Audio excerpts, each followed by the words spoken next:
UP सरकार में परिवहन मंत्री दयाशंकर सिंह ने समाजवादी पार्टी के आरोपों पर करारा जवाब दिया है। उन्होंने कहा है कि समाजवादी पार्टी 2024 में पीएम मोदी की सुनामी से घबरा रही है। अखबारवाला की टीम ने दयाशंकर सिंह से खास बातचीत की। इस बातचीत में उन्होंने कई बातें बताई, साथ ही उन्होंने श्रीकांत त्यागी के सवाल पर भी जवाब दिया। उन्होंने कहा, अगर कोई भी फर्जी विधायक बनने की कोशिश करता है तो उस पर सरकार कार्रवाई करेगी। तो वो भी एक अलग से तिरंगा यात्रा कर रही है, तो क्या ये तेरा तिरंगा मेरा तिरंगा वाला हाल है क्या यूपी में चल रहा है? देखिए, ये तिरंगा हमारे आज़ादी के प्रतीक है, हमारे देश के मान सम्मान स्वाभिमान का प्रतीक है। ये कोई व्यक्ति विशेष और किसी दल विशेष का नहीं है। यदि कोई इसको अपने दल विशेष और इसका मानता है तो ये उसकी जो है नादानी कही जा सकती है। ये तो देश की अस्मिता का ये प्रतीक है। ये हम सब के लिए, पूरे देशवासियों के लिए गर्व का ये प्रतीक है। तो इसको कहीं जाति और किसी दल और किसी मजहब से इसको नहीं बांधना चाहिए कि ये राष्ट्रीयता का प्रतीक है। ये हम सबका स्वाभिमान है और हर व्यक्ति को अपने स्वाभिमान को आगे रख करके काम करना होता है। तो इसके लिए इसको कोई राजनीति के दायरे में न बांधा जाए। ये सभी लोग जो अपने स्वतंत्रता आंदोलन और अपने देश के आने वाले भविष्य के लिए प्रेरणा लेने का ये एक प्रतीक है, उसके ही बारे में रहे तो बहुत अच्छा है। तो समाजवादी पार्टी बार बार तिरंगा यात्रा को लेकर सरकार के ऊपर हमलावर है। वो कह रही है कि इससे खतरा है। तो किस तरीके का खतरा दिखाना चाहती है समाजवादी पार्टी, और क्या अगर भारतीय जनता पार्टी या फिर उसकी सरकार जो है अगर तिरंगा यात्रा निकालती है तो समाजवादी पार्टी को किस तरीके की खतरे की आहट दिखाई दे रही है?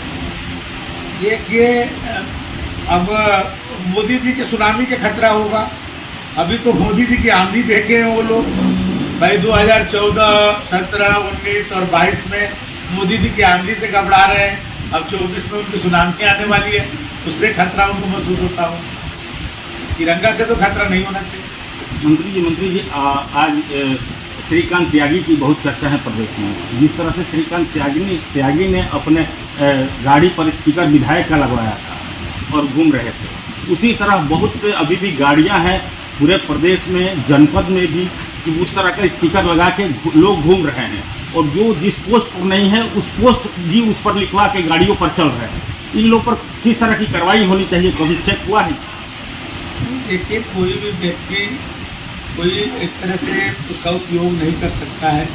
लेकिन मान लीजिए कि कोई विधायक है और विधायक हर समय मान लीजिए उस गाड़ी पर नहीं बैठता है, कभी उसके परिवार के लोग बैठ जाते हैं, कभी उसके समर्थक बैठते हैं, तो इससे ये नहीं माना जाए तो विधायक का वो यूज करता है। यदि कोई फर्जी विधायक बन करके फर्जी पास लगा करके इस तरह के कार्य करता है तो उस पर सरकार कानून के हिसाब से कार्रवाई करती है। वहीं अब्बास अंसारी की गिरफ्तारी पर दयाशंकर सिंह ने कहा कि यूपी पुलिस पर कोई भी भारी नहीं है।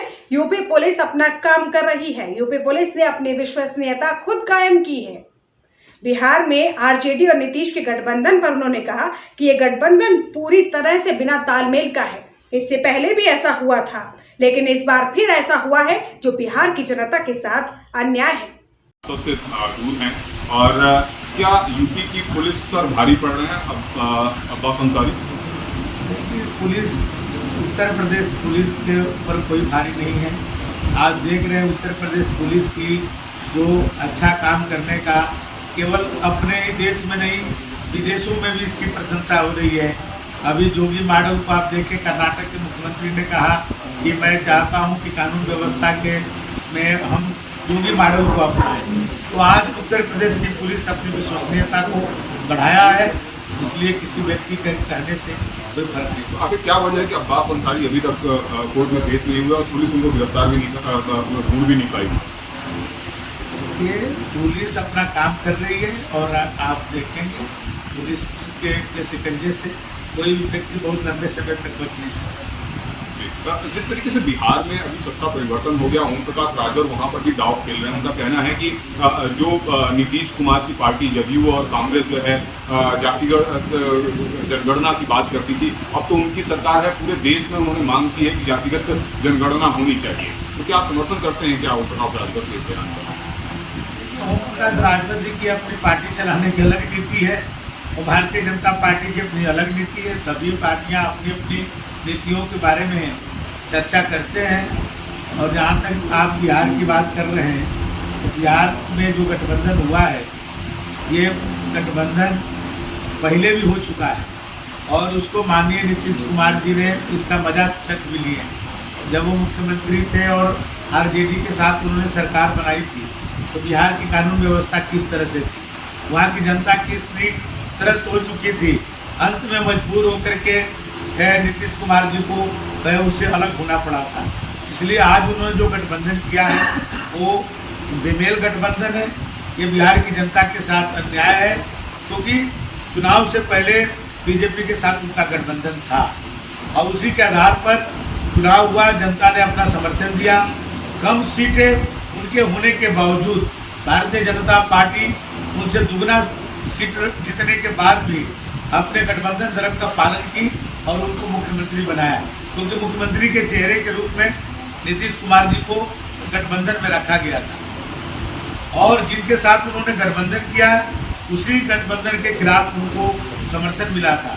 आज फिर से उनके साथ हो गए हैं। ये गठबंधन लंबे समय तक नहीं चलने वाला है, क्योंकि ये जो सिद्धांत विहीन गठबंधन है, ये सत्ता के लिए गठबंधन किया गया है। ये लंबे समय तक नहीं चलेगा और ये गठबंधन टूट जाएगा, लेकिन इसका नतीजा बिहार की जनता को भुगतना पड़ेगा। ये अफसोसजनक। तो वर्तमान गठबंधन अगर बिहार का टूट जाएगा तो क्या 2024 में भाजपा जो है जदयू के साथ चुनाव लड़ सकती है क्या वहाँ? देखिए, भाजपा के साथ बहुत लोग आने के लिए तैयार हैं और आज मोदी जी की नीतियों से प्रभावित होकर के देश की बहुत सारी पार्टियां आज मोदी जी के साथ जुड़ना चाहती हैं। और अभी तक तो आप लोग मोदी जी की आंधी को देखें, आप लगातार 14, 17, 19, 22 में आप देखें कितनी गठबंधन लोगों ने किया, कोई गठबंधन मोदी जी के आगे टिक नहीं पाया। तो 2024 में तो मोदी जी की सुनामी आएगी। एक आज जो बच्चे हैं वो भी इसमें मिल जाएंगे। वहीं आजादी के अमृत महोत्सव पर दयाशंकर सिंह ने कहा कि प्रदेश में और देश में पहली बार ऐसा नजारा देखने को मिला है। देश तिरंगामय हो गया है। इससे पहले आजादी के जश्न के नाम पर महज औपचारिकताएं निभा दी जाती थी, लेकिन आजादी के 75 वर्षों में ऐसा नहीं हुआ जो इस साल आजादी के जश्न के रूप में देखा जा रहा है। जो है वो तिरंगामय हो चुका है। क्या कहना चाहेंगे आजादी के 75 साल?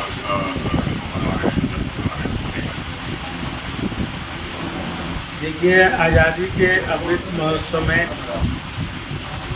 इस देश के निवासी सभी लोग, चाहे वो सेवारत हो, व्यवसायी हो, नौजवान हो, छात्र हो, शिक्षक हो, समाज के हर वर्ग के लोग पहली बार आज़ादी के 75 वर्षों के बाद समाज का हर वर्ग जो है इस महोत्सव को धूमधाम से मना रहा है। पहले स्वतंत्रता दिवस के दिन केवल एक दिन जो है कार्यक्रम हो जाता था और बस जो है उस कार्यक्रम का एक औपचारिकता केवल पूरी कर ली जाती थी। लेकिन आज इतने महीनों से लोग आज आज़ादी का अमृत महोत्सव में तरह तरह के कार्यक्रम, अपने अपने विभागों के कार्यक्रम, अपने अपने व्यवसाय में जो लोग लगे हुए हैं उसके कार्यक्रम, और आज पूरे देश तिरंगामय हो गया है। आज जहाँ जाइए आप किसी के प्रतिष्ठान पर जाइए तो वहाँ तिरंगा फहर रहा है, किसी दफ्तर में जाइए वहाँ तिरंगा फहर रहा है, किसी गाड़ी से आप यात्रा करिए तो उस गाड़ी में तिरंगा लगा हुआ है, कहीं तिरंगा लगा है, कहीं तिरंगा का स्टिकर लगा हुआ है। पूरे देश आज आज़ादी के अमृत महोत्सव माननीय मोदी जी के आह्वान पे पूरा देश, और उत्तर प्रदेश में योगी जी के आह्वान पर पूरा उत्तर प्रदेश आज आज़ादी के अमृत महोत्सव मना करके अपने देश के क्रांतिकारियों को, स्वतंत्रता सेनानियों को, बलिदानियों को श्रद्धा सुमन अर्पित कर रहा है और उनसे प्रेरणा लेकर के इस देश को मजबूत करने में अपनी भूमिका को निश्चित कर रहा है कि जिस तरह से भगवान श्री राम ने राम सेतु बनाई तो उसमें गिलहरी की भी भूमिका को आज भी लोग याद करते हैं। उसी तरह से हमारे देश के क्रांतिकारियों ने जिस आज़ादी हम सबको दिलाई, उस आज़ादी को अक्षुण्ण रखने की जिम्मेदारी हम सबके ऊपर है और हमारा भी कुछ न कुछ योगदान इसमें हो, और ऐसा उमंग आज पूरे देश में देखने को मिल रहा है। दयाशंकर सिंह ने कहा है कि प्रदेश सरकार ने महिलाओं को रक्षाबंधन पे तो खास तोहफा दिया ही है। महिलाएं 48 घंटे तक परिवहन निगम की बसों में मुफ्त में सफर कर सकती है। वहीं उन्होंने ये भी कहा कि 60 बरस से अधिक उम्र की महिलाओं के लिए प्रदेश के कोने से लेकर देश के कोने तक परिवहन निगम की बसों में मुफ्त यात्रा का तोहफा जल्द ही उन्हें मिलने वाला है। का जो इतिहास रहा है आज़ादी का, उसमें महिलाओं का एक बहुत बड़ा योगदान रहा है। 1942 की बात करें आज़ादी की, तो क्या महिलाओं के इस योगदान को लेते हुए परिवहन विभाग जो है अपनी तरफ से कोई स्टैंड लेगा क्या, बलिया से खास तौर पर? देखिए, परिवहन विभाग पूरे उत्तर प्रदेश की माताएं बहनों के लिए निर्णय लिया है। अभी रक्षाबंधन के इस पर्व पर 24 घंटा का वो पिछले साल जो है निःशुल्क यात्रा किया गया था। इस बार 48 घंटे हमारी माताएं बहनें पूरे उत्तर प्रदेश में और देश में जहां भी हमारी परिवहन निगम की बसें चलती हैं उस पर निःशुल्क यात्रा कर सकती हैं। कल रात 12 बजे से प्रारंभ हुआ है और कल रात के 12 बजे तक ये जो है उनको ये सुविधा दी गई है। और माननीय मुख्यमंत्री जी के निर्देश पे जो मेरे 2022 के संकल्प पत्र था उसमें माताएं बहनों के लिए जो 60 बरस से ऊपर की हैं उनको निःशुल्क यात्रा के लिए कहा गया। हम लोग उसको पूरा करने वाले हैं। उसके बाद हमारी माताएं बहनें निःशुल्क जो 60 बरस के ऊपर की माताएं बहनें वो हमारे परिवहन निगम की बसों में उत्तर प्रदेश के किसी कोने में, चाहे एक बार नहीं 10 बार आप यात्रा करें, देश के भी किसी कोने में जहाँ पर हमारी परिवहन निगम की बसें जाती हैं, चाहे AC हो नॉन AC हो, सब में उनको सुविधा निःशुल्क प्राप्त